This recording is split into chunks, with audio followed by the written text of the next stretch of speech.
Hello, good morning guys. Magluluto po ang crispy pata. Ayan po yung crispy pata na palalambunin ko muna. Ilalaga ko muna sa dahon ng laurel, sibuyas, bawang. Ayan po. Ayan po guys, kukunin ko. Ayan guys, medyo puputulin ko, medyo malaki. Tatagayin ko, hiwain ko ng knife ko na ito. Kasi medyo wala akong pagkakula, pero sa uling ko na po pakukuluan yan, hindi na po sa gasol, kasi pag sa gasol po maubos po gasol ko.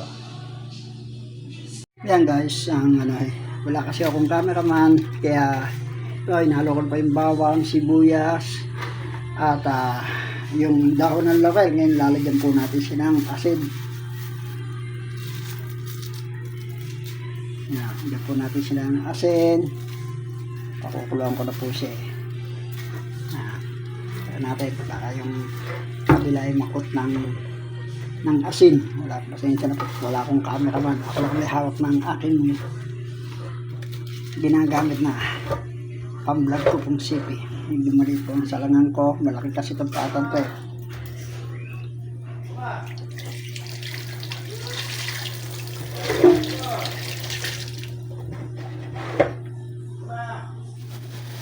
Yan guys. Guys, nagpapalinis na po ako ng uling namin dito sa namin. Ayan po. Kasi sa uling ko palalambutin yung crispy pata po. Mahirap ko pagka mga loads ang aking crispy pata na kulo na. Medyo maliit lang ho talaga mamaya babalik ta rin ko siya para mapantay yung niya pagka lambot. Medyo wala kasi akong kalderong malaki. Ayan po, dito na lang po sa medyo malukong nakawali. Ayan guys, ang crispy pata natin. Ayan po. Ayan po yung crispy pata loads. Ayan guys, mainit na po yung mantika. Ilalagay na po natin ito. Alam, hindi hinahan natin ako, medyo malakas siya. Ay, tataklo ka batas. Damun mo to. Ayan po guys, ang crispy. Tignan nyo ang crispy pata natin guys. So ayan na. Wow! Kasarap po nito guys. Ayan, pinakaulang ko po sa laurel, sa dahon ng laurel, bawang, sibuyas. Ayan. Tapos nilagyan ko po ng beef cube. Inimbento ko po yung lasa niya. Kung magiging lasang beef siya. Pork na beef. Crispy. Yung po magiging flavor niya.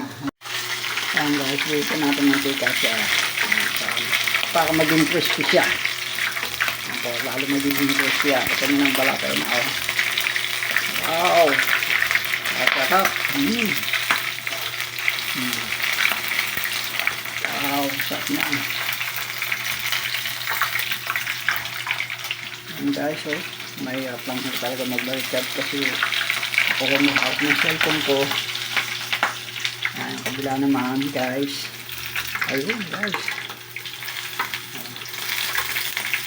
Ayan, part ng crispy pata natin. Pati medyo nasunog siya. So okay na yan guys. Bumuputok guys. Nakakatakot magluto ng crispy pata. So far na ito yung isang try luto na to. Ayan. Isang ta. Susunod ko naman yung kalahati niya. Ayan mga loads. Yung crispy pata natin. Ayan. Paliguan natin siya ng mantika. Kumukulo ng mantika.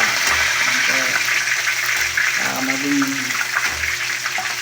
malutong ang balat niya.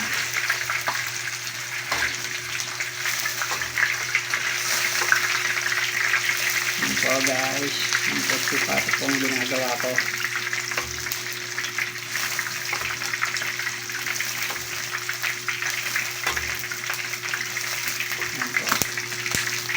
Guys, kailangan paliguan mo natin ng mantika. Pasensya po, umisa na yun anong aking mga video kasi lag po. Ako lang po naghahawak ng video ko. Yung po yung mumukbang ko. Tapos meron pa po akong niluluto doon ng seafood. Nilalambot ko lang po yung mais.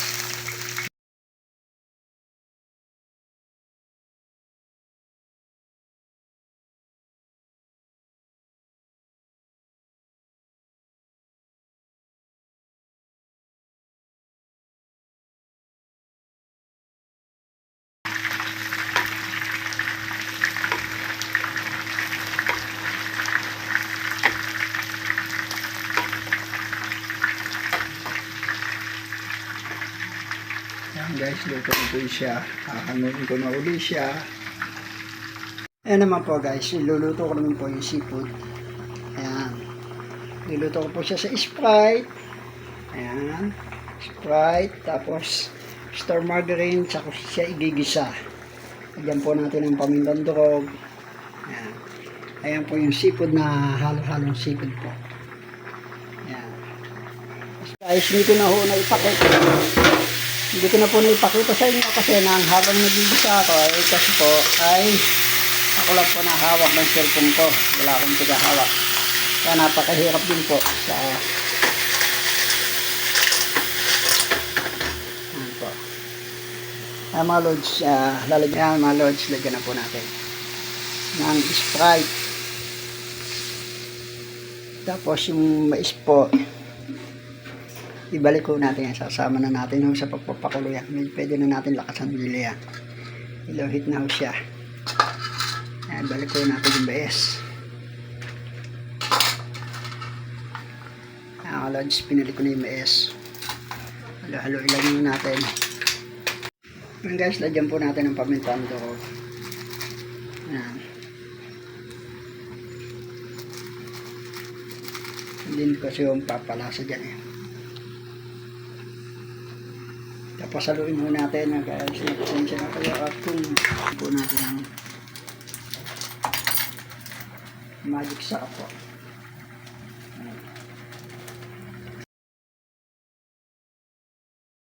Ayan guys, ang ating ang seafood natin with corn. Ang mga halo-halo ng seafood, may sukpo, may puset, may halaan, may tahog. Ayan, ayan po yung alimasa, big crabs. Walang talagang maliliit lang. Binili lang kasi sa online.